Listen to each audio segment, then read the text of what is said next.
আমরা second Republic করব। এই ইনকিলাব ইনকিলাব ইনকিলাব ইনকিলাব, ক্ষমতা না জনতা,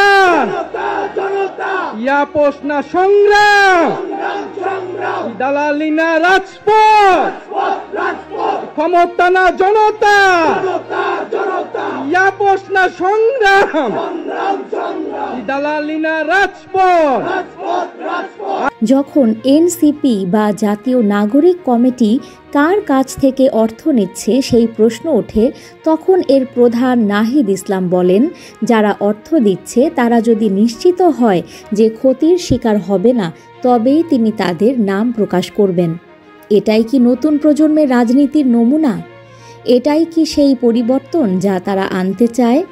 যারা তরুণদের স্বপ্ন দেখাচ্ছে তারা নিজেরাই কি লাঠিয়ালদের লাঠিয়াল হয়ে উঠছে? যে লাঠিয়ালরা বিগত স্বৈরাচারের হয়ে কবরে পর্যন্ত যেতে আগ্রহী। জুলাই অভ্যুত্থানের ছাত্র তরুণ যোদ্ধারা যখন প্রাণ দিচ্ছিল স্বৈরাচার হটাতে, তাদেরকে বলেছিল জঙ্গি। ওটা সহজ, এই চাঁদাদাতারা কারা? তাদের মধ্যে সন্দেহভাজন একটা গোষ্ঠীর শীর্ষ ব্যক্তিরা কেন হাজার হাজার কোটি টাকা লুটপাট করার পরেও জেলে যাচ্ছে না? কেন বাংলাদেশ ব্যাংক তাদের ব্যক্তিগত ব্যাংক অ্যাকাউন্ট ফ্রিজ করলেও, দুদক তাদের নিয়ে তদন্ত করলেও তারা গভর্নরের সঙ্গে বৈঠক করতে পারে? কেন সেন্ট্রাল ব্যাংকের বড় কর্মকর্তা অবসর নিয়েই এই ভূমিদস্যুদের প্রতিষ্ঠানে যোগ দেন? নাহিদ ইসলাম যখন আমাদেরকে শর্ত দিচ্ছেন চাঁদাদাতাদের পরিচয় জানানোর ক্ষেত্রে, আমরাও তাকে একটু জানাতে চাই উন্নত দেশগুলোতে রাজনৈতিক দলের জন্য চাঁদা গ্রহণের নিয়মকানুন কী। যুক্তরাষ্ট্রে ফেডারেল ইলেকশন কমিশন FEC এর কঠোর নীতিমালার মাধ্যমে রাজনৈতিক অনুদান আসে। PAC পলিটিক্যাল অ্যাকশন কমিটি বা স্বতন্ত্র দাতারা স্বচ্ছভাবে অর্থ দেয়, যার হিসাব জনসমক্ষে প্রকাশ করা বাধ্যতামূলক। যুক্তরাজ্যে ইলেকটোরাল কমিশন রাজনৈতিক দলের অনুদানের হিসাব নেয় এবং $7,500 বেশি অনুদান দিলে সেটি প্রকাশ্যে জানাতে হয়।